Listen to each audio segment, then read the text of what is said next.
Vertisa POV.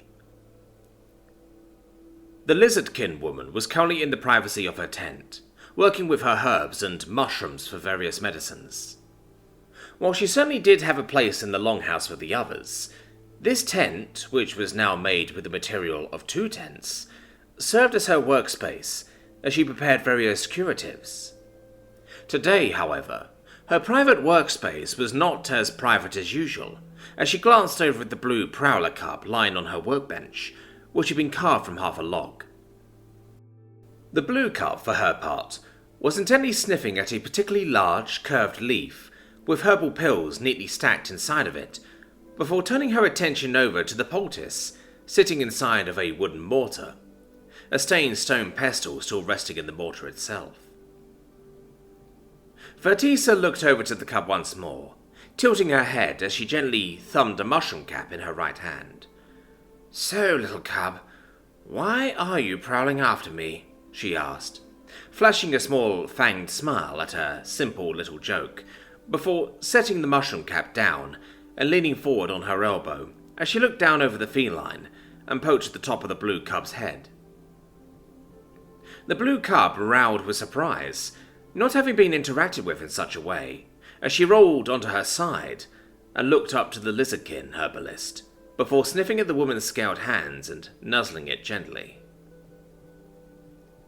Vertisa smiled some more, an authentic and genuine smile, as she doted on the cub and massaged one of her ears, before catching herself as she pulled away and touched her own face thoughtfully. "You're supposed to be a particularly intelligent breed of mannerbeast, right?" She pondered thoughtfully, as she looked over the young prowler as she plucked up the mushroom cap. "Want to know how to use a crushed savern's crown with roasted slosser berries to treat most plant-based skin rashes?" At that, the blue cub's ears perk and twitch attentively, sitting up on the workbench while scooting closer to the lizardkin woman, as her tail flicked and swayed behind her. The next few hours went by, the duo working somewhat quietly as Vertisa one-sidedly instructed and taught the cub many things about the local flora before they were suddenly interrupted. The cub's ears perked first as she looked at the tent entrance and mewed politely. Noticing the lack of her new pupil's attention, she turns to look over before jumping with surprise at being face to face with the massive adult prowler. Though she caught herself, reminding herself that she was in no danger. "Basti, right? What brings you here?" she asked, a hand to her chest as she steadied her breathing.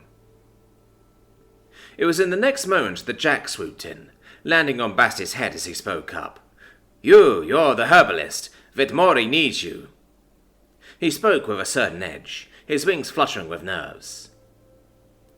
The lizardkin woman balked at that, glancing around at all the manor beasts surrounding her before speaking up. "But me?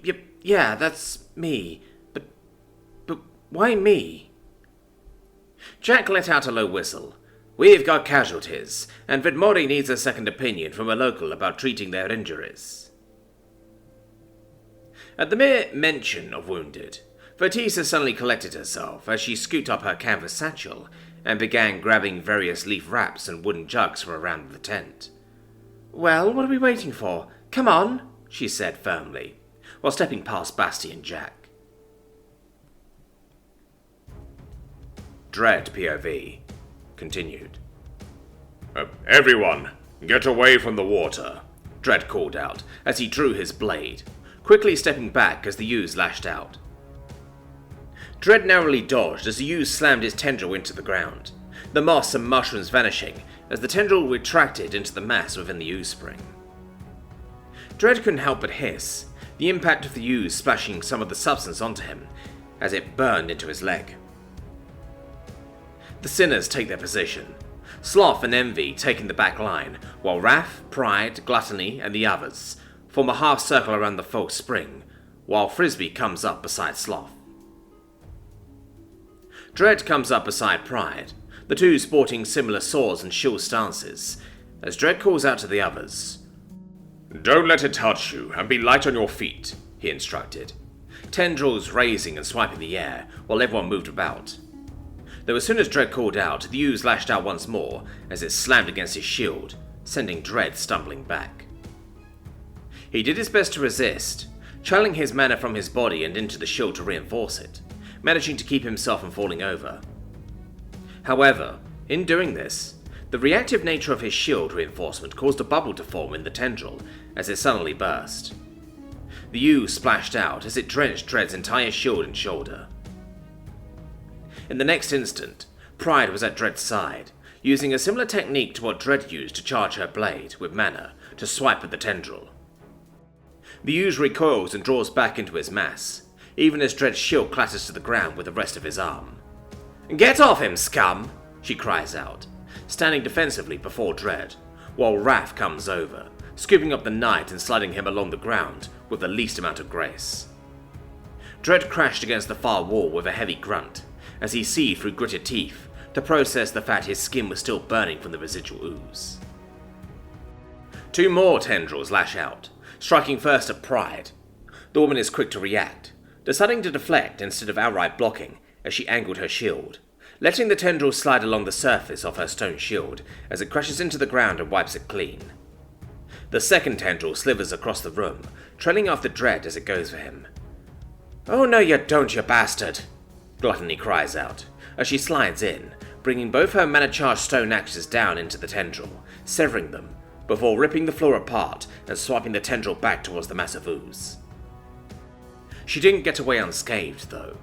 The crude bluntness of her attack causing ooze to splash up and splatter against her face, her skin audibly sizzling as she shrieks out while her axes clatter to the ground, while she clutches her face with both hands.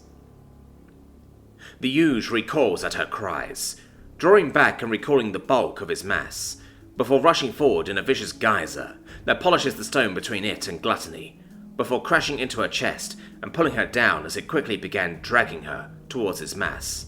All the while, Gluttony is frantically grabbing at the slick slime stone to crawl free, her fingers burning and melting with each desperate flail. "Gluttony!" Wrath bellowed out as she reached over, dropping her weapon as she closed the distance before grabbing Gluttony by her arms and pulling. Wrath's feet slid across the stone floor from the sheer force of the ooze before suddenly the pressure gave out, and she is now holding the limp top half of Gluttony. The massive, stoic woman now looking like a deer in headlights as she slowly took a few steps back while cradling Gluttony close. Last was by Dread's side, lifting him by his shoulder and remaining arm as Dread called out with all the force he could muster. Retreat! He gets out through gritted teeth, as Lust rushes him towards the way they came. But the ooze wasn't done yet. Another tendril lashing out, snaking across the floor towards Dread again, as Envy gets in the way and holds out their hands. "Freeze!"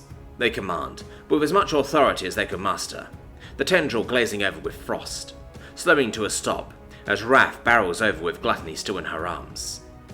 But the ooze was persistent, even as Envy backpedaled towards the way they came. "Freeze!" he cries out in desperation, exerting more of his mana as more tendrils branch out from the mass and the unaffected parts of the original ooze tendril, while he ices up more and more as they close in on the group. That's when he slips up, the mix of ooze, blood and guts in a trail behind him, while the others retreat, causing him to lose his footing as he screams out.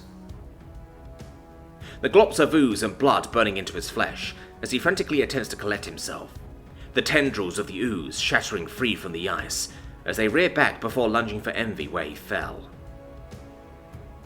The next moment, he heard another voice cry out, "Flame barrier!"